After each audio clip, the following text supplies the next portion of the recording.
এই বাসার আসলে একটা ঘটনা ঘটে। ঘটনাটা খুব মর্মান্তিক। সেটা হচ্ছে যে স্বামী তার স্ত্রীকে খুন করে ডিপ ফ্রিজের মধ্যে রেখে দেয়। খুবই মর্মান্তিক একটি ঘটনা এবং গতকালকে রাতে এই ঘটনাটি ঘটে।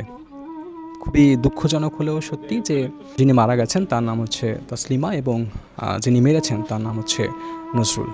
তো নজরুল এবং তসলিমার অনেক দিন ধরেই কিন্তু পারিবারিক কলহের যে দ্বন্দ্ব থাকে সেই দ্বন্দ্ব চলছিল এবং তসলিমা একবার রাগ করে তার বাবার বাসায়ও চলে যায়।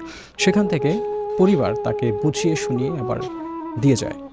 তো দিয়ে যাওয়ার পরই আসলে এরকম একটা নৃশংস ঘটনা হয়েছে এবং এই তসলিমা নজরুল দম্পতির ৩ সন্তান রয়েছে। একজন ইন্টারমিডিয়েট পড়েন, আর একজন ক্লাস 9-এ এবং সবশেষে যে বাচ্চাটা সেটা হচ্ছে ক্লাস 3-তে পড়ে, অথবা তার পরবর্তী যে বাচ্চা আছে সেটা বয়স মাত্র ৩ বছর।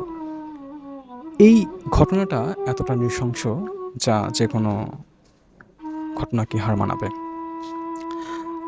আসলে এখানে আমরা অনেকক্ষণ ধরে আছি এবং পরিবারের সাথে আমাদের কথা হয়েছে। আমরা যেটা জেনেছি যে আসলে পরিবারের দাবি, মানে তসলিমার পরিবারের দাবি যে তার জামাই মাদকাসক্ত ছিলেন এবং তিনি একসময় ব্যবসা করতেন। ব্যবসাটা ছেড়ে দিয়ে এখন তিনি বাসায় থাকছেন এবং সম্প্রতি এরকম একটা ঘটনা ঘটালেন এবং পরিবার চাইছে এর আসলে একটা সুষ্ঠু তদন্ত হোক।